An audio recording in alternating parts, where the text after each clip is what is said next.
Hello everyone, आप सबका स्वागत है मेरे यूट्यूब चैनल ई लर्न आईटीआई में। आज का जो हमारा क्लास है बार के स्किल टेस्ट 2024 फीटा ट्रेड का 16 अक्टूबर के फर्स्ट शिफ्ट में जो पेपर आया था उसके बारे में पूरे डिटेल में डिस्कस करेंगे और इसके बाद की वीडियो में हम 16 अक्टूबर के सेकंड शिफ्ट के पेपर को भी हम सॉल्व करके देंगे इसी तरह से।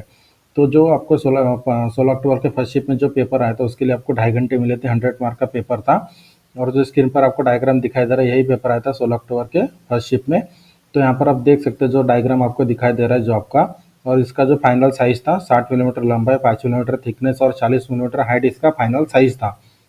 और जॉब के ऊपर प्लस माइनस 0.04 मिलीमीटर का टॉलरेंस था। तो ये तो बेसिक जानकारी। इसके बाद जो आपको जॉब आया था इस जॉब को किस तरह से करना है हम आपको पूरे डिटेल में बताएंगे। तो सबसे पहला जो बेसिक स्टेप होता है, जैसे आपका जो स्किल टेस्ट है या फिर कोई भी प्रैक्टिकल आप कर रहे हो फिटर ट्रेड का बेसिकली, तो जो आपको रॉ मटेरियल दिया जाता है सबसे पहले आपका जो रॉ मटेरियल होता है जो फाइनल साइज मैंने लिखा है इसका आपको 5-5 मिलीमीटर प्लस में मिलता है। तो सबसे पहले बेसिक सबसे पहला स्टेप है कि जो जॉब का डायग्राम है, जॉब का डायग्राम देखकर आपको समझना है कि जो एक्स्ट्रा जो 5 मिलीमीटर है, मान लीजिए जो 60 मिलीमीटर फाइनल साइज है इसका लेंथ, तो आपको रॉ मटेरियल मिलेगा 65 मिलीमीटर का, और डायमीटर इसका जो हाइट फाइनल है 40 मिलीमीटर, तो आपको 45 का मिलता है। तो डायग्राम देख के सबसे पहले ये समझना कि आपको एक्स्ट्रा मटेरियल कब कट करना है, जॉब के ऊपर डिपेंड करता है कि आप एक्स्ट्रा मटेरियल पहले कट करोगे जॉब बनाने के पहले या फिर जॉब बनने के बाद। तो जो आपको ये डायग्राम दिखाई दे रहा है इस डायग्राम में अगर आप लास्ट में कट करोगे तो ही सबसे बेटर रहेगा, इसमें ज़्यादा कट करने की आवश्यकता नहीं पड़ेगी जो एक्स्ट्रा मटेरियल है। क्योंकि अगर मान लीजिए जो 60 मिलीमीटर लेंथ है, अगर 5 मिलीमीटर आपको कट करना है तो इसमें सिर्फ आपको 30 मिलीमीटर की हाइट में ही कट लगाना पड़ेगा, और जो हाइट में अगर 5 मिलीमीटर प्लस है तो इसमें सिर्फ आपको 25 मिलीमीटर का कट करोगे तो पूरा साइज आपका फाइनल में बन जाएगा। इसलिए जॉब के डायग्राम देखकर सबसे पहले समझ लेना है कि मटेरियल को आपको कब कट करना है, जॉब बनने के पहले या फिर जॉब बनने के बाद। ये हो गया बेसिक। उसके बाद का जो स्टेप है, आपको जब रॉ मटेरियल मिलता है तो सबसे पहला स्टेप होता है फिटर ट्रेड का, जो आपके चारों साइड 90 डिग्री में तैयार करना। जो आपके चारों साइड 90 डिग्री में तैयार करते समय जो हाइट वाला साइड होता है वो ऑलरेडी दोनों दो साइड 90 डिग्री में होता है। सिर्फ उससे क्या करना होता है, बास्टर्ड फाइल की सहायता से ड्रॉ फाइलिंग करना है दोनों साइड, और ब्लैकनेस को हटाओगे तो ऑलरेडी 90 डिग्री में वो बन जाएगा। तो इस तरह से दो साइड 90 डिग्री बनने के बाद उसके बाद दोनों साइड को रेफरेंस पकड़ के बाकी के कटा हुआ दो साइड को आपको 90 डिग्री में बनाना होता है। तो बास्टर्ड फाइल और ट्राइस्कर के सहायता से, मतलब बास्टर्ड फाइल के सहायता से आप फाइलिंग करोगे और ट्राइस्कर के सहायता से चेक करते हुए पूरे जॉब को 90 डिग्री में बना लेना है। और 90 डिग्री में बनाते समय ध्यान में रखिए, जब आप 90 डिग्री के लिए वॉइस में जॉब को सेट करोगे तो जॉब को इस तरह से सेट करना है कि 90 डिग्री चेक करने के लिए ट्राइस्कर से जब आप चेक करोगे तो जॉब को बाहर निकालने की आवश्यकता ना पड़े। इस पोजीशन में सेट करके जॉब को पूरे चारों साइड 90 डिग्री में तैयार कर लेना है। उसके बाद का जो स्टेप आता है आपका, जो आपका कौन सा भी एक सरफेस आपको सरफेस क्लीन करना है हल्का, ताकि आप मार्किंग मीडिया लगाकर मार्किंग कर सको। तो जो आपका कोई भी एक सरफेस आपको बास्टर्ड फाइल के सहायता से फाइलिंग करके हल्का क्लीन कर लेना है, ताकि जो ऊपर का ब्लैकनेस है वो निकल जाए, और उसके बाद मार्किंग मीडिया आप अप्लाई करोगे और मार्किंग अच्छा तरह से दिखाई दे। तो मान लीजिए सरफेस क्लीन हमने एक साइड का कर लिया, उसके बाद आपके जो आपके एक साइड जो साइड आपने सरफेस क्लीन किया है उसके ऊपर मार्किंग मीडिया लगाओगे। मार्किंग मीडिया लगाने के बाद उसे थोड़ी देर सूखने देना है, उसके बाद आपको मार्किंग करना है। तो हम इस जॉब का मार्किंग भी आपको बताएंगे कि किस तरह से मार्किंग करना है। तो मार्किंग करने के लिए आपको दो मेथड में बताऊंगा, क्योंकि जो आपका स्किल टेस्ट हो रहा है स्किल टेस्ट में आपको सेपरेटली टूल्स इक्विपमेंट नहीं दिए जा रहे, क्योंकि जो बहुत ज़्यादा बच्चे होने की वजह से आपको 10 या फिर 8 जन के ग्रुप में एक टूल सेट आपको दिया जाता है, जिसमें आपको करना होता है 8 से 10 जन के ग्रुप में मिलकर। तो उस समय आपको जब अगर आप हाइट गेज के भरोसे रहोगे तो आपका नंबर लगने में ज़्यादा टाइम लग जाता है। इसलिए आप स्टील टूल, ट्राइस्कर और पेंसिल से भी कर सकते हो और हाइट गेज के सहायता से भी कर सकते हो। हम आपको अभी हाइट गेज के सहायता से मार्किंग बताएंगे। तो सबसे पहले मान लीजिए जो जॉब हमने मार्किंग मीडिया लगाकर सुखाया है उसको अगर हमें सरफेस प्लेट के ऊपर रखकर मार्किंग करना है तो सेम इसी पोजीशन में रखना है। सरफेस प्लेट के ऊपर हाइट वाले साइड को सबसे पहले इस तरह से रखना है, एंगल प्लेट के सहायता से सहारा देकर। उसके बाद हाइट गेज में सबसे पहले आपको कितना माप लेना है, 10 मिलीमीटर माप लेके एक हॉरिजॉन्टल लाइन इस तरह से ड्रॉ करना है। उसके बाद 20 मिलीमीटर माप लेके इस लाइन के लिए एक हॉरिजॉन्टल लाइन ड्रॉ करोगे। उसके बाद 30 मिलीमीटर माप लेके एक हॉरिजॉन्टल लाइन ड्रॉ करोगे, 40 मिलीमीटर माप लेके एक हॉरिजॉन्टल लाइन ड्रॉ करोगे। इस तरह से हाइट वाले साइड से आपकी पूरी टोटल मार्किंग हो जाएगी। उसके बाद जॉब को पलटा कर इस तरह से लगाना है। मान लीजिए ये जो साइड है, ये वाला साइड हमने बेस पकड़ा है, नीचे के सरफेस प्लेट के ऊपर ये साइड रखा है। तो उसके बाद आपको मार्किंग किस तरह से करना है, तो सबसे पहले आपको 10 मिलीमीटर माप सेट करके एक हॉरिजॉन्टल लाइन ड्रॉ करोगे।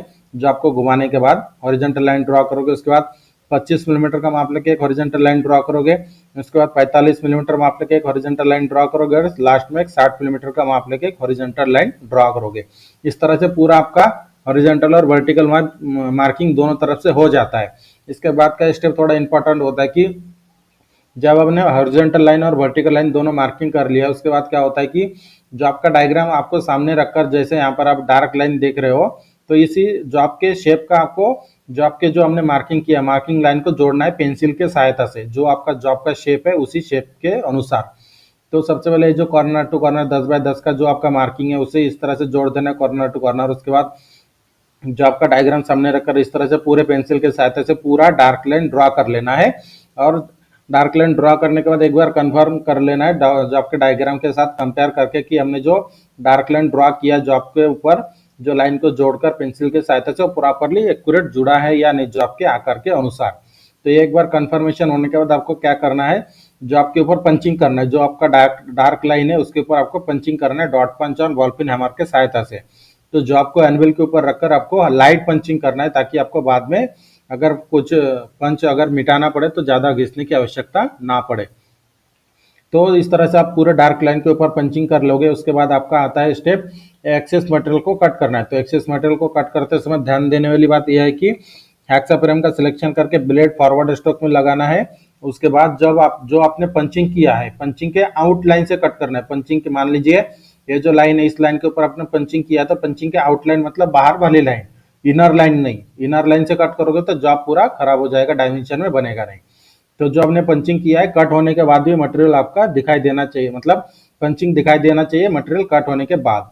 तो सबसे पहले कॉर्नर टू कॉर्नर इस तरह से डायगोनली कट कर लोगे। उसके बाद ये जो लाइन अपने मार्किंग किया है इस लाइन को सबसे पहले इस तरह से एक वर्टिकल कट लगा लेना है। उसके बाद इस साइड से कट लगा लोगे डायरेक्टली यहाँ तक, तो ये वाला पूरा मटेरियल बीच का निकल जाएगा। उसके बाद जो ये वाला बीच में यहाँ तक मटेरियल बचा रहेगा, इसको कॉर्नर टू कॉर्नर इस तरह से कट लगाना है, या फिर पहले ही डायरेक्टली इस तरह से कॉर्नर कट करके उसके बाद दूसरे तरफ से ये वाला साइड यहाँ से कट करोगे तो ये वाला मटेरियल निकल जाएगा। उसके बाद यहाँ से कॉर्नर टू कॉर्नर कट करोगे तो पूरा मटेरियल निकल जाएगा। यहाँ पे सिर्फ एक इस तरह से वी शेप में मटेरियल बचा रहता है, तो उसे भी किस तरह से कट करना होता है। तो जो टोटल जितना लंबाई है 20 मिलीमीटर, उसे वर्टिकल पोजीशन में कट लगाना है, कट के साइड से पूरे टोटल लंबाई में, मतलब 20 मिलीमीटर के लंबाई में। उसके बाद हेक्सा को एंगल में सेट करके कट करोगे तो पूरा मटेरियल बाहर निकल जाता है। तो यहाँ पर आपका पूरा एक्सेस मटेरियल कट हो जाएगा।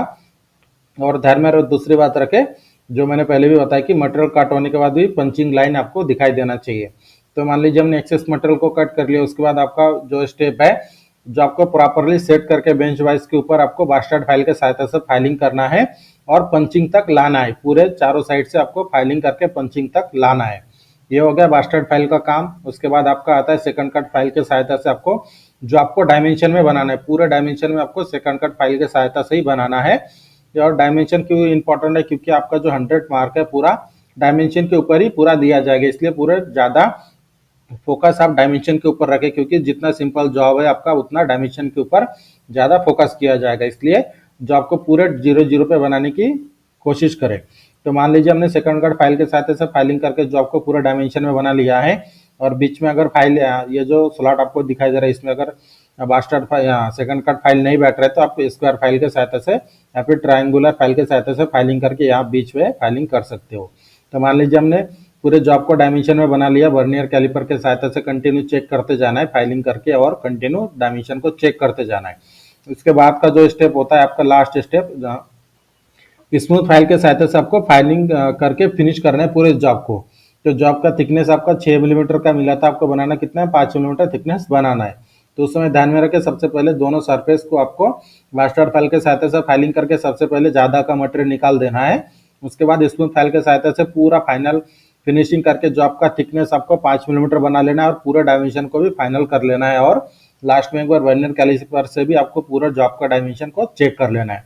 तो इस तरह से पूरा जॉब आपका टोटली बन जाएगा, जो हमने स्टेप बाय स्टेप आपको पूरा डिटेल में बता दिया है। जो हमारा पेपर था 16 अक्टूबर के फर्स्ट शिफ्ट के पेपर का जो हमने अभी सॉल्यूशन आपको बताया है, तो पूरा डिटेल इसी तरह से आपको कंटिन्यू करना था। और इस वीडियो को हम यहाँ तक ही रखते हैं। इसके बाद का जो वीडियो आएगा हमारा 16 अक्टूबर के सेकंड शिफ्ट में जो पेपर आया था, उस पेपर को भी हम इस तरह से आपको डिटेल में समझाकर सॉल्व करके देंगे। और इसी तरह की इंपॉर्टेंट वीडियो की नोटिफिकेशन के लिए मेरे चैनल को सब्सक्राइब करके बेल आइकन को दबाएं, ताकि मेरे वीडियो की नोटिफिकेशन आपको टाइम पर मिलते रहे। अगर वीडियो अच्छी लगे तो हमारे चैनल को सब्सक्राइब करें, शेयर करें और लाइक करना ना भूलें। मिलते हैं 16 अक्टूबर के सेकंड शिफ्ट के पेपर के साथ।